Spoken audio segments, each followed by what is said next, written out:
What do you mean by to cry crocodile tears? So for today's video, let's talk about this idiom and also learn some examples in sentences.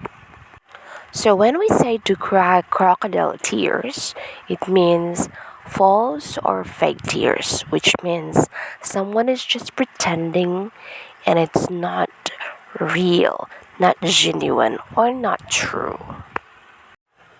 Here are some examples. When my niece does not get what she wants, she cries crocodile tears. It works every time. When my niece does not get what she wants, she cries crocodile tears. It works every time. Another example.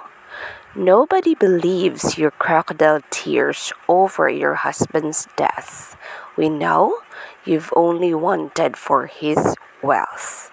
Again, nobody believes your crocodile tears over your husband's death.